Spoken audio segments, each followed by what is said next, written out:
પડખે રામ સીતા છે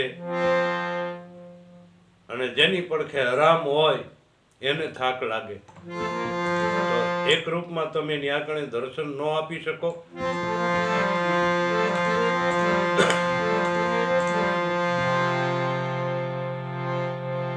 રામચંદ્ર ભગવાન પણ વિચાર કરવા માંડ્યા. જો લક્ષ્મણજીના પત્નીએ આજ ઉર્મિલાજીએ લક્ષ્મણજીને યાદ કર્યા હોય, મારે ન્યાકણે ધક્કો ખાવો જોઈએ. એક રૂપમાં રામચંદ્ર ભગવાન આયા અને બીજા રૂપમાં અયોધ્યામાં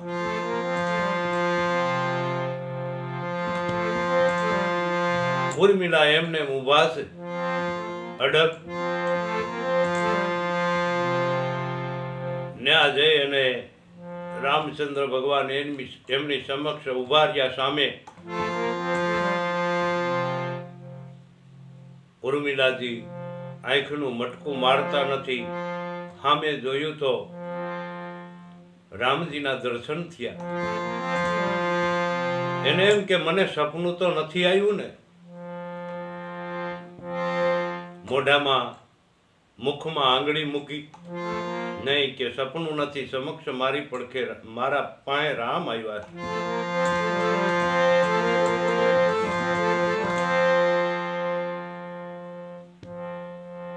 રામજી કહેવા લાગ્યા,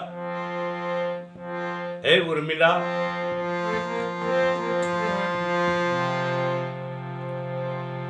આજ તમે માગો કે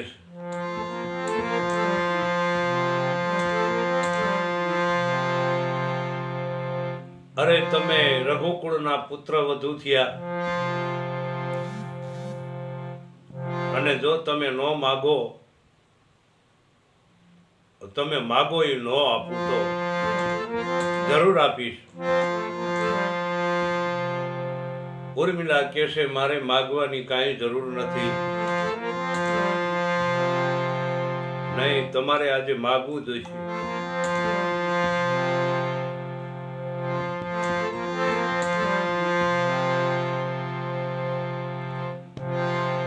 ઉર્મિલા કહેવા લાગ્યા, હે રઘુનંદન,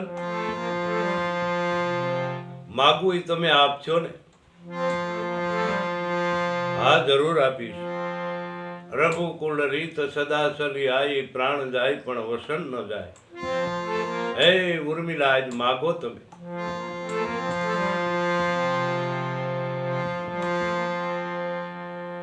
ઉર્મિલા કહેવા લાગ્યા કે હે રઘુનંદન, તમારે આંકણે ધક્કો શા માટે ખાવો પીડ્યો એ એક વખત મને કહ્યો.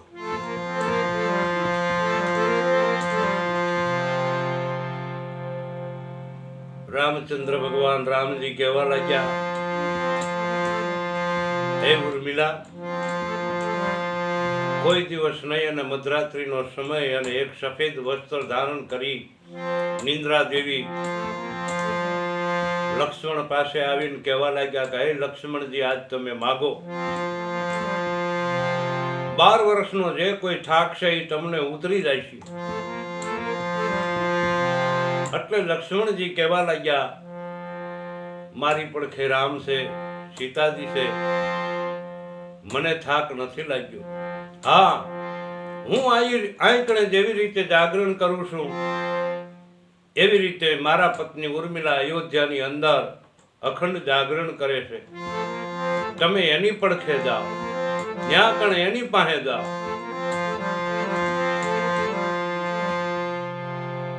એટલે એક સ્વરૂપમાં હું આ કણે તમને દર્શન દેવા માટે આવ્યો છું.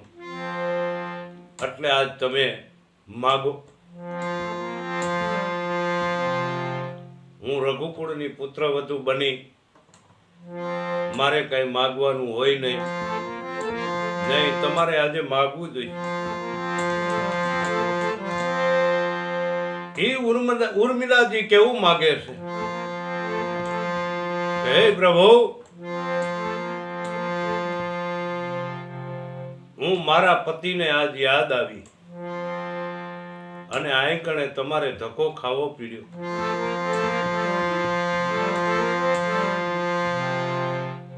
માગવાનું જો તમે કહેતા હો, તમારા 14 વર્ષ વનવાસના પૂરા થાય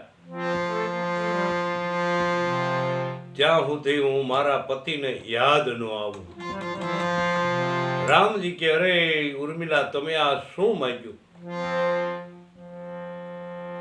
કે હા પ્રભુ, તમારે જો લક્ષ્મણજી મને યાદ કર્યું હોય મારા પતિએ, અને તમારે ધક્કો ખાવો પડ્યો હોય, એટલા માટે તમારા 14 વર્ષના વનવાસના પૂરા થાય ત્યાં સુધી હું મારા પતિને યાદ ન આવું.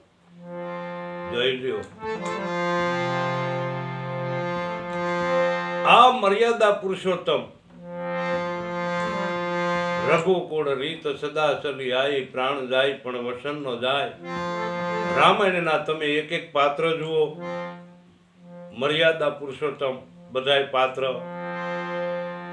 જો તમે રામાયણ સાંભળો તો આપણે જીવન કેવું જીવવું ને ઈ એમાંથી જાણવા મળે.